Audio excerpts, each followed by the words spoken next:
Well, hello everyone. Welcome back to Pens and Tea. My name is Carrie, and today we're gonna look at a very baby pen of one I actually already have.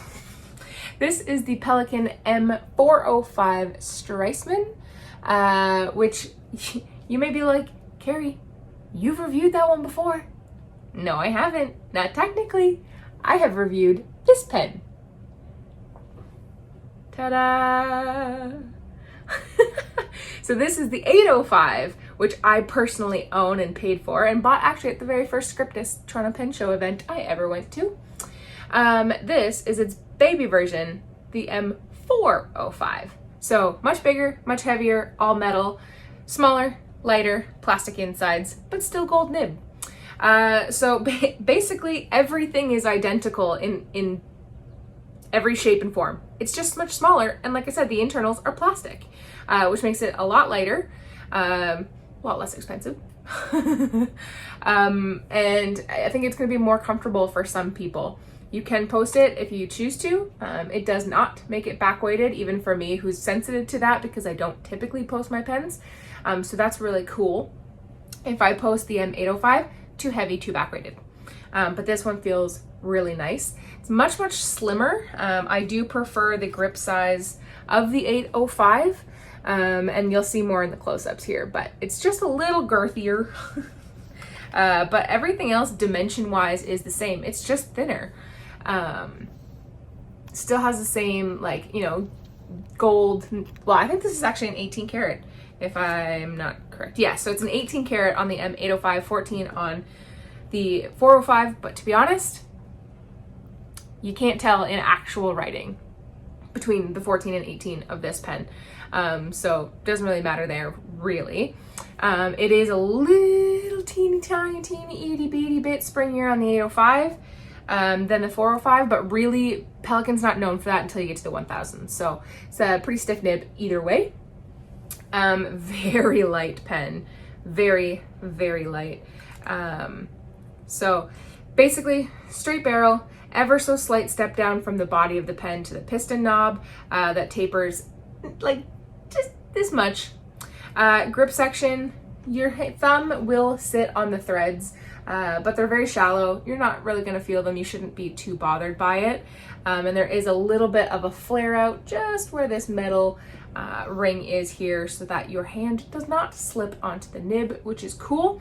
Piston fill pen, also cool. Traditional Pelikan finial and clip, got that Pelikan beak. Everything honestly feels the exact same. If you've ever used a Pelikan M205, any other M400s, anything like that, they're the same physical size. There is a M600, which will get you sort of the in-between these two sizes here. But this is nice for those with really small hands or prefer pens that don't have really much weight to it at all. Like I said, I prefer the M805 because I like the size, I like the weight, and I like having slightly girthier pen.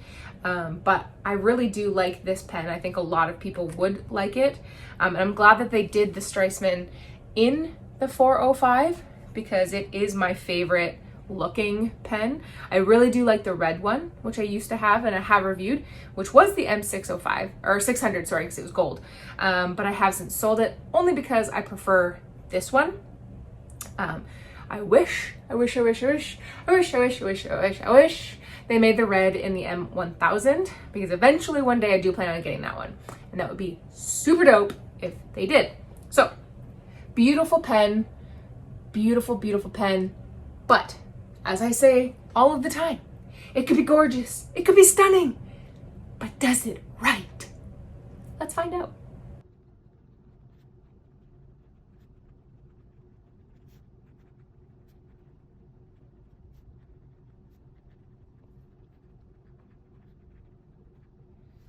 Okay, so as you can tell by this sheen here, you can see just how wet this pen is. Oh my goodness.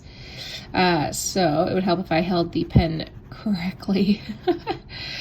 So this is the Pelikan M405 broad 14 karat nib, and it writes like a extreme. My goodness. There's not really any flex to be had, but you do feel some softness. And it certainly lays out more ink the harder you press, but you're not really supposed to with this pen. With reverse writing,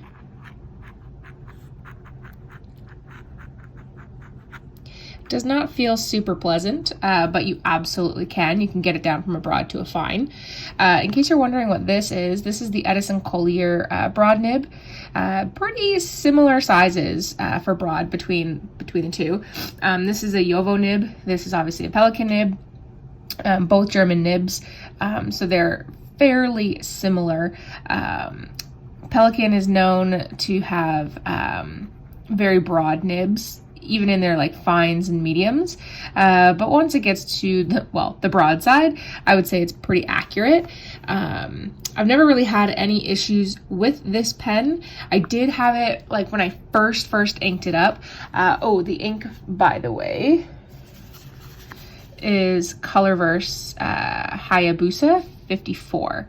And if you're wondering what this is Faber-Castell Turquoise. I did have a brief problem when I very first inked it up. I wicked the excess amount of ink away with the paper towel, and it did take a second for it to come down, but I mean, I probably just wicked too much away, and I've never had a problem since.